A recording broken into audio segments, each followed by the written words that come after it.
जम्मू कश्मीर में फिर से बड़ा आतंकी हमला हुआ है। इसमें 5 जवानों की शहादत हो गई है। 5 और जवान गंभीर रूप से घायल हैं और सरकार का बयान पुराना है कि जवानों की शहादत का बदला लिया जाएगा।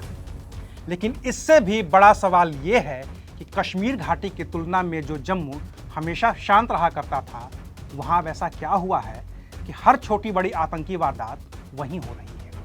आखिर पिछले कुछ साल में जम्मू कश्मीर की भौगोलिक परिस्थिति में ऐसा क्या बदलाव हुआ है कि आतंकी संगठनों के निशाने पर अब घाटी नहीं बल्कि जम्मू है, जहां आतंकी घटनाएं और जवानों की शहादत बढ़ती ही जा रही है।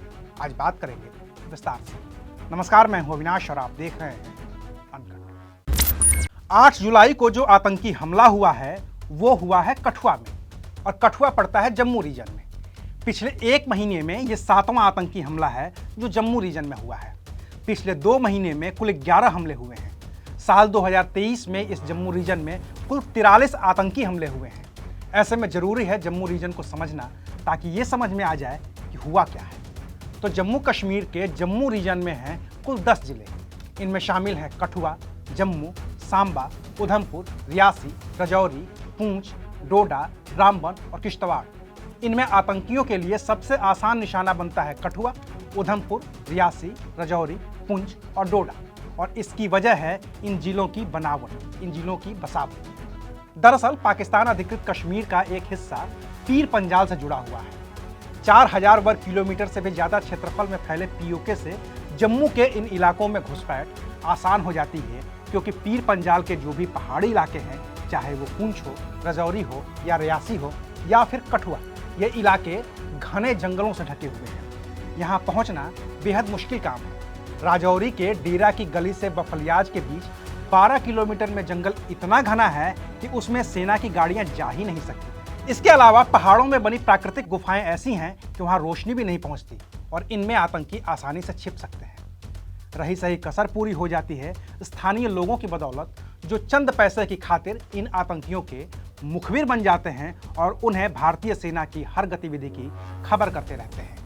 नतीजा, बिना बाहर निकले भी इन आतंकियों के पास मजबूत इंटेल होती है जो सेना की हर हलचल से जुड़ी होती है।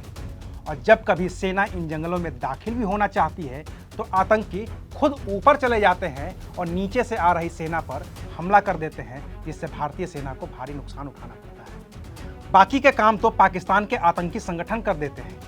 जैश-ए मोहम्मद पर प्रतिबंध लगने के बाद पाकिस्तान की शहपत जैश ने PAFF, TRF और कश्मीर टाइगर्स जैसे कई नए आतंकी संगठन बना लिए हैं, जिनके आतंकी गुरिल्ला टेक्निक में माहिर हैं। ये आतंकी छिपकर हमला करते हैं और फिर भागकर आम लोगों के साथ घुल मिल जाते हैं। इसकी वजह से भारतीय सेना के लिए, सुरक्षा बलों के लिए इन्हें पकड़ना बेहद मुश्किल हो जाता है। अगर आतंकी वारदात के वक्त सेना से मुठभेड़ हो गई तब तो आतंकी मारे जाते हैं, लेकिन अगर वो एक बार भाग जाते हैं तो फिर उन्हें पकड़ना बेहद मुश्किल हो जाता है। इसके अलावा एक और बड़ी वजह है, और वो है सेना की तैनाती। दरअसल जब लद्दाख में चीन के साथ भारत की टेंशन बढ़ी तो चीन से निपटने के लिए पीर पंजाल में तैनात राष्ट्रीय राइफल्स के जवानों को पीर पंजाल से हटाकर लद्दाख में सीमा पर तैनात कर दिया गया। वहीं पीर पंजाल की पूरी सुरक्षा की जिम्मेदारी आ गई डेल्टा और रोमियो फोर्स के पास।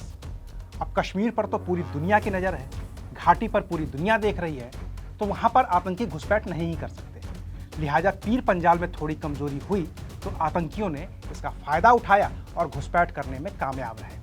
और इसकी वजह से ही पिछले 3 साल में ऐसे आतंकी हमलों में 100 से ज़्यादा जवानों की शहादत हो चुकी है। बाकी तो जम्मू कश्मीर में विधानसभा के चुनाव भी होने हैं, और जैसे ही चुनाव होंगे आतंकियों के बचे खुचे मददगारों का भी लोकतंत्र में यकीन पुख्ता हो जाएगा।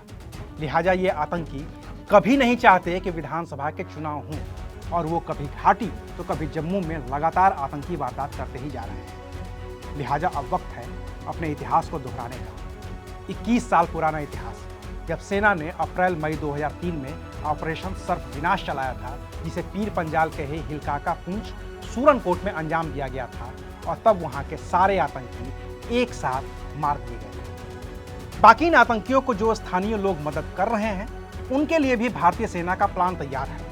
और अब सेना पूरे जम्मू कश्मीर में 1917 में डोगरा के राजा के बनाए कानून एनिमी एजेंट्स एक्ट को लागू करना चाहती है, जिससे आतंकियों के मददगारों की संपत्ति को जब्त किया जा सके और उनको उम्र कैद से लेकर फांसी तक की सजा दिलाई जा सके। तो अभी के लिए बस इतना ही। फिर मिलेंगे नई खबर के साथ। देखते रहिए अनकट। शुक्रिया।